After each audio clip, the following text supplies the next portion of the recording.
Olá, bem-vindo ao canal Leidos e hoje vamos fazer mais um vídeo sobre história. Faz tempo que eu não fazia vídeo sobre história e hoje eu vou falar sobre Wu Zetian, a primeira imperatriz chinesa. Ela não é a única como alguns acreditam, houve também a Cehi. Ela se tornou imperatriz da China em 1861, mas ela foi, sem dúvida, a primeira e talvez uma das mulheres mais poderosas da história. Certas mulheres ocuparam um grande poder de liderança e poder político mesmo.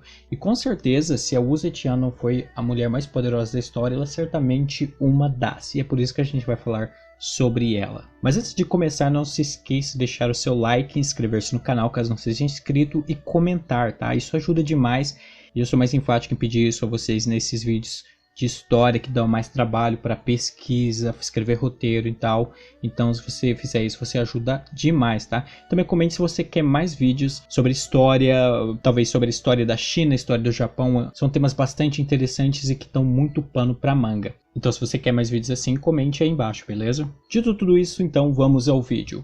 Para começar, o local onde a Imperatriz Wu nasceu foi Wenxin County, província de Shanxi, em 624 ou 625 d.C. Acredita-se que Wu Zetian era oriunda de uma família aristocrática que esteve sempre próxima do poder. Seu pai fora aliado do fundador da dinastia Tang, e sua mãe era da dinastia Sui, família imperial que reinava antes dos Tang. Quando nova, Wu Zetian passou a integrar o harém do imperador. Assim que o imperador morre, a jovem concubina fica responsável por organizar o harém do herdeiro.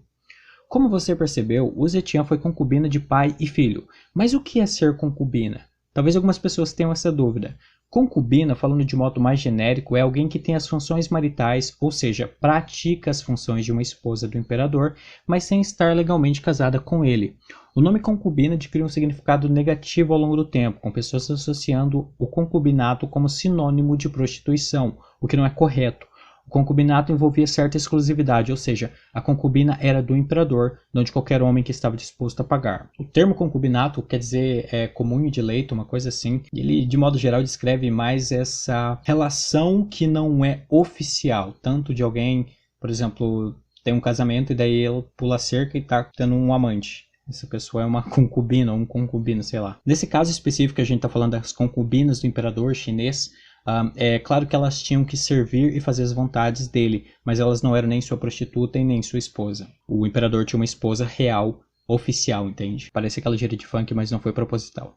De qualquer forma, aceitando que Wu Zetian foi concubina tanto do imperador Taizong quanto de seu filho Gaizong, isso gera uma espécie de escândalo na sociedade da época. E aí, como vimos, a Wu Zetian veio de uma família abastada, aristocrática de fato. E isso foi um fator de extrema importância, pois graças a isso ela recebeu uma educação elevada, o que fez com que ela olhasse para a sociedade da época de modo além. Não à toa, ela estava disposta a desafiar as normas e culturas daquela sociedade para alcançar seus objetivos.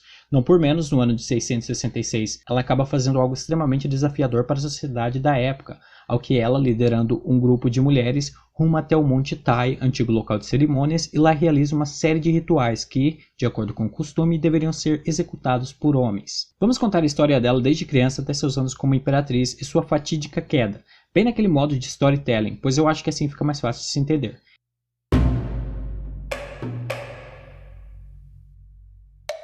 Então, recapitulando, Wu Zetian nasceu em Wenxin County, província de Shanxi, em 624 ou 625 d.C. Ela, como dito, era de uma família aristocrática e desde a infância recebeu boa educação, estudando inclusive matérias as quais não eram ensinadas às mulheres na época. Dentre suas destrezas, ela se destacava por sua oratória, poesia e também tocava instrumentos.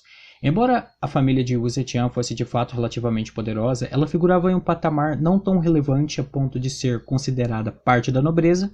Portanto, Wu Zetian acaba, ao que se torna adolescente, por volta dos 13, 14 anos, e começa a desabrochar sua beleza, sendo reclamada pelo imperador Taizong. É dito que a mãe da concubina ficou bastante triste e teria chorado muito pela notícia. A filha, no entanto, acalmou a mãe e disse que esse era o seu destino. Ao que ela entra para o concubinato, ela não é considerada muito mais do que uma serva. Tanto é que ela trabalhava na lavanderia. Na verdade, a maioria das moças que recém-chegadas no concubinato tinham que fazer essas tarefas, além de dormir com o imperador, né? E as tarefas mais comuns para os iniciantes era ficar na lavanderia. Porém, um dia, a Wu Zetian faz uma coisa bem interessante e até desafiadora, por que não? Pois veja bem, a pessoa não poderia se dirigir ao imperador sem que ele desse o direito da palavra, né? E um dia o imperador entra na lavanderia e ela se dirige ao imperador Taizong. e começa a falar sobre a história da China. O imperador se surpreendeu com a inteligência da menina, que sabia ler e escrever, e assim a tirou da posição de lavadeira, digamos assim, e fez ela a sua secretária. É dito que nessa época ela ocupava uma posição de bastante importância e sabia de várias informações extremamente relevantes para o império. Ela ainda teria sido bastante eficiente nessa posição, não por menos ela era bastante querida pelo imperador Taizong. Durante essa época também ela teria desenvolvido algumas habilidades políticas que seriam bastante importantes para ela no futuro. Mas não era só o imperador Taizong que Wu Zetian encantava, mas ao seu filho também, o Li Si, que depois, quando reinasse, seria conhecido como Ganzong. Isso é um pouco Nelson Rodrigues, sabe? Porque enquanto a Wu ainda era concubina de Taizong, é dito que ela tinha um caso com o Li Si, que, olha só, era casado com Lady Wong. E ao que o imperador Taizong morre em 649 d.C., nessa época a Wu Zetian tinha 25 anos, quem assume é o Li Si, que se autoproclama Gaizong. E conforme mandava a tradição, as concubinas sem filhos deveriam ser mandadas a um templo budista, e lá viver até o fim de seus dias em castidade.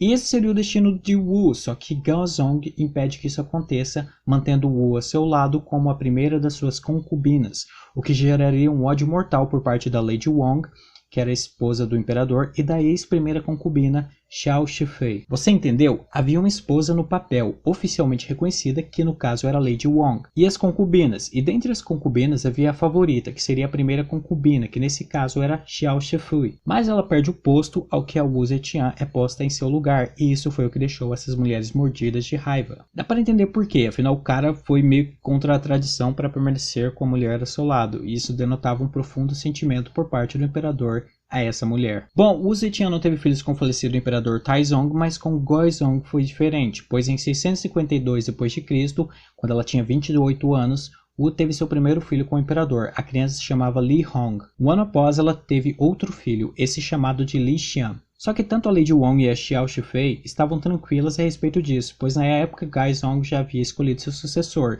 que era o primo da Lady Wong, um homem chamado Li Zong. Mas mesmo não tendo suas posições ameaçadas, duas mulheres ainda não nutriam paixões por Wu Zetian. Eu vi que alguns historiadores dizem que na verdade quem criou a rixa entre essas mulheres, entre elas ali, foi a Wu Zetian mesmo, não as outras mulheres, embora o Wu Zetian tivesse dito que as mulheres conspiravam contra ela. E as coisas só complicaram porque no ano 654 o Wu Zetian teve outra filha, mas a criança morre pouco depois de nascer, estrangulada. Wu então acusa a imperatriz consorte Lady Wong de ter matado a criança, isso porque ela teria sido a última a ser vista no quarto da criança. Eu falei o termo imperatriz consorte. Esse termo designa o cônjuge do monarca. No caso, nessa época, a imperatriz consorte era a Lady Wong. A imperatriz não tinha um álibi e assim é condenada por assassinato e feitiçaria, e tanto ela quanto sua mãe são expulsas do palácio. Ah, mas o que aconteceu com a Xiao Shifei? Ela também foi exilada por ter supostamente também ajudado no crime. Mas teriam essas mulheres de fato matado a filha de Wu Zetian? Isso é um tema para discussão, mas não dá para saber de fato, porque no fim das contas fica a palavra da Wu Zetian contra a das mulheres. Alguns historiadores pensam que é possível que a própria Wu tenha matado a filha para justamente sustentar esse golpe contra as duas mulheres. É algo bem abominável, mas eu até acho que faz sentido. Afinal, eu não sei o que essas mulheres ganhariam matando a filha da Wu Zetian, porque o primo da Lady Wang já era o próximo na linha de sucessão. E os filhos da Wu não eram ameaça para nenhuma delas.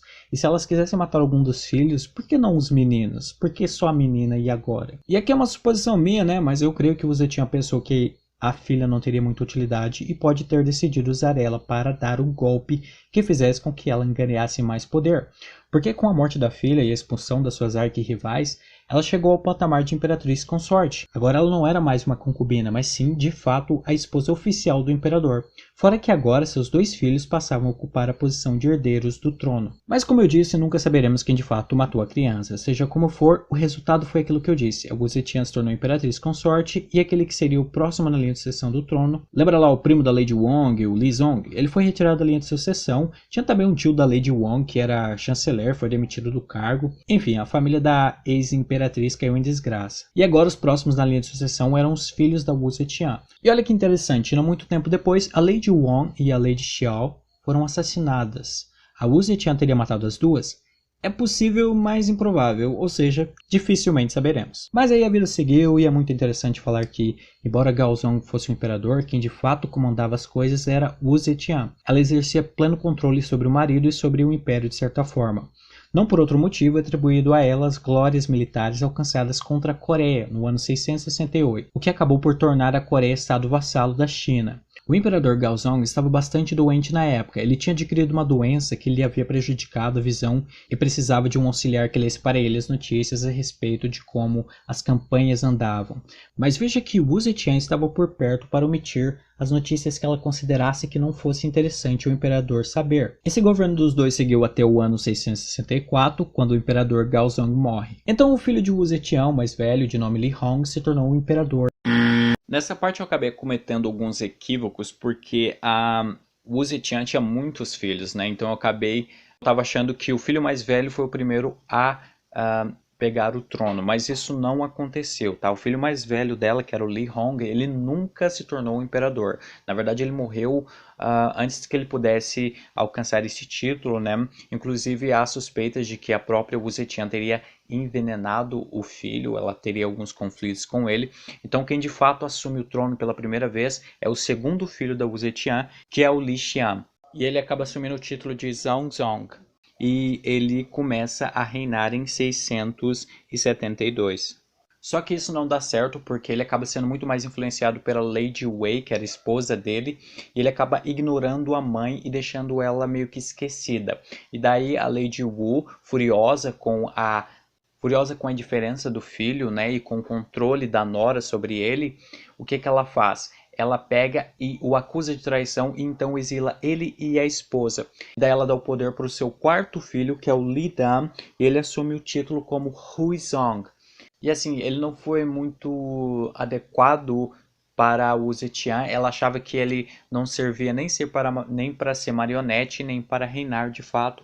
Então ela acaba tirando ele do poder e aí finalmente ela mesma assume o poder como imperatriz.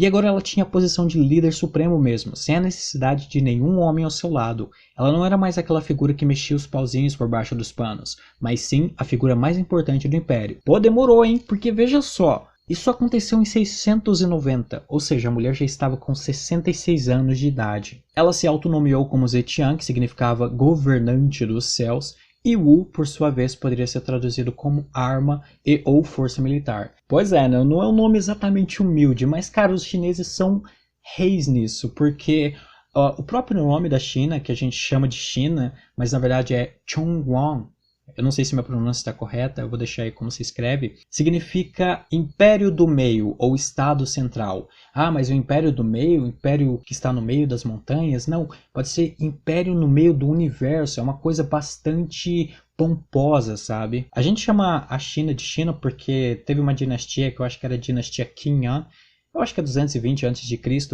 que ficou conhecida, né? Eu acho que eles tinham algum tipo de comércio com outras dinastias. Eles falavam, aquela lá é a terra dos Qian. Aí mudou para China, até finalmente chegar à China. Mas enfim, dito isso, outra coisa bastante importante é falar assim, Zetian não era um nome de batismo da Wu Zetian. Na verdade, o nome dela era Wu Zhao, tá? Ela era da família Zhao. Como todos os outros imperadores meio que adquiriam um nome artístico, digamos assim, ao que eles começavam a reinar, ela também fez o mesmo e se autoproclamou Wu Zetian. Só que agora que a gente sabe que o nome de batismo dela é Zhao, fica fácil de entender porque ela autoproclamou sua dinastia a partir do momento que ela tomou o poder de imperador como dinastia Zhao. Ainda assim é interessante falar que ela proclamou, mas eu não sei o quanto isso vigorou de fato, porque eu tô aqui num site que tem todas as dinastias chinesas, e entre as dinastias, a dinastia Tang está marcada como de 618 d.C. a 906 d.C. Como a Wu Zetian tomou o poder em 690, deveria ser a dinastia Zhao, né? Mas está marcado como dinastia Tang. Então, talvez não tenha vigorado essa proclamação dela de agora estamos na dinastia Song. De qualquer forma, vou deixar também o site das dinastias chinesas aí para você dar uma olhada, é bem interessante. Mas enfim, então começa o governo da Wu Zetian e como uma das suas primeiras medidas, ela manda prender todos os membros remanescentes da família Tang. Ela também criou uma espécie de polícia secreta para lhe dar mais informações sobre possíveis conspirações contra ela, meio que um mestre dos sussurros de Westeros, sabe? E foi bastante funcional, pois desse modo ela conseguiu impedir insurreições ainda antes que elas começassem. Além disso, ela reformou a estrutura do governo, acabando com cargos supérfluos e cortando custos.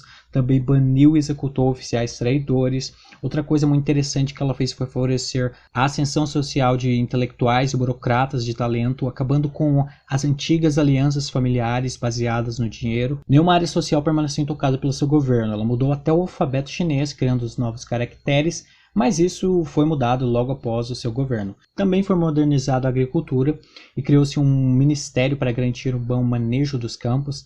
Ela melhorou o sistema educacional, tornando possível que mulheres pudessem receber a mesma educação que os homens. Ela tratou de tornar os soldados mais capazes, não só de manejar uma arma, mas torná-los instruídos o suficiente para tomarem as melhores decisões. Outra coisa feita foi a implementação das caixas de opinião, onde os cidadãos poderiam colocar suas críticas, elogios, registro para cargos públicos. Ela fez todas essas paradas bem legais e o Império teve progresso sobre as mãos dela. Mas, quanto maior o voo, maior a queda. O poder da Imperatriz começa a minguar a partir do ano 697. Havia toda uma classe que era contra Wu Zetian, aristocratas principalmente, fora que a Imperatriz Wu acabou se tornando um pouco relapsa, sendo que ela deixava algumas obrigações de Estado para passar mais tempo com seus amantes. Sim, amantes no plural, e lembrando que ela já passava dos 60 anos, hein? Isso pegou mal na visão do povo e também ela acabou se tornando um pouco déspota, digamos assim. Só um pouquinho, tipo, ela exilava ou matava qualquer pessoa minimamente suspeita de deslealdade. E aí não teve jeito e os oficiais dela tentaram um golpe palaciano, assassinando os irmãos Zhang em 704 e forçando Wu a abdicar do trono em favor do seu primogênito Zhongzong, aquele mesmo que estava no exílio com a esposa. Os irmãos Zhang que eu mencionei eram dois gêmeos bem jovens que eram amantes da Wu Zetian, e havia rumores de que ela passava horas trancafiada com eles no palácio. Será que tinha a revista Caras na época para poder circular todas essas fofocas? Para você ver, né? Ela governou oficialmente de 690 a 704, isto é, 14 anos. Deu para dar uma zoada. No fim, com a saúde debilitada, coisa de um ano após ter perdido o poder, ela acaba morrendo. Quem assume é o filho mais velho, o Zhongzong. Mas olha que maneiro, quem controlava o reino dessa vez era a esposa de Zhongzong, a Lady Wei. Ela sempre exerceu bastante influência sobre eles, foi o que gerou a treta lá no começo, e agora mais uma vez isso acontecia. O que essa mulher fez, a Lady Wei, foi matar o imperador e esconder o corpo dele. E ela planejava esconder o corpo até que o filho tivesse idade suficiente para ser imperador e depois matar a família do seu falecido marido. Só que Taiping, uma das filhas mais jovens de Wu Zetian, descobriu o plano da Lady Wei e com a ajuda de algumas facções ela planejou colocar o quarto filho de Wu no poder, que era... O nome de batismo era Li Dan, mas o nome oficial, depois que ele se tornou imperador, era Liuzang. E de fato ele acabou entrando no poder em 710 d.C. E ao que o Liuzang entra no poder, ele governa por 2 anos e então abdica em favor de seu filho, chamado Li Longji, que depois, ao se tornar imperador, se autoproclama Xuanzong. E a princípio o Taiping planejava controlar seu sobrinho, só que o garoto era bem mais esperto do que ela planejava e conseguiu se ver livre das influências dela. Ele tomou uma medida impedindo que os parentes do imperador tivessem cargos próximos a este para evitar o controle deles. Ele também ratificou algumas medidas de sua avó e durou relativamente bastante no poder, 44 anos. Mas é engraçado que fala que o declínio da dinastia Tang teria tido início justamente no governo dele, né, do Xuanzong. Ele comete diversos erros políticos, como serem diferentes as relações entre diferentes estados, além de ter nomeado erroneamente chanceleres corruptos. Enfim, no final o cara foi um merdeiro, né? Mas o mais importante falar é que após a morte da Imperatriz Wu Zetian, ela acabou sendo bem mais lembrada pelos seus crimes. Isso eu acho que é até fácil de entender porque, afinal, os homens daquela época não viam com bons olhos uma mulher comandando e provavelmente queriam evitar que isso acontecesse de novo. Assim é meio óbvio que eles iam falar, mulher governando não, isso tá treta e tal. Até quando ela era viva, cara, os opositores diziam que tudo que acontecia era culpa da mulher. Quando eu falo tudo, é tudo mesmo, até catástrofes naturais. Tipo, acontecia, sei lá, de perder uma lavoura. Ah, os deuses estão nos punindo porque invertemos a ordem natural ao pôr uma mulher no poder. Mas é isso, né? No fim, Wu Zetian é assim, uma figura bem controversa e foi, inegavelmente, uma das mulheres mais poderosas da história, sendo imperatriz do Império do Meio, ao qual nós chamamos China. Então esse foi o vídeo, espero que tenham gostado e de novo lembrando, se você curtiu mesmo, deixa aquele like, inscreva-se no canal e comente, tá? Eu vou provavelmente deixar algumas recomendações de livro aí ou nos comentários ou na descrição do vídeo, provavelmente em ambos os locais. E daí você pode também, quem sabe, comprar algum livro. E se você comprar pelo meu link, tá? Você acaba ajudando o canal. Então isso é bem legal. Se você quiser mais vídeos nessa pegada de história também, comente isso também, beleza? No mais é isso por esse vídeo. Espero que tenham gostado. A gente se vê no próximo. Até mais. E sai, Espero que eu tenha dito tchau, tchau mesmo em Google Tradutor e não eu sou um idiota em chinês.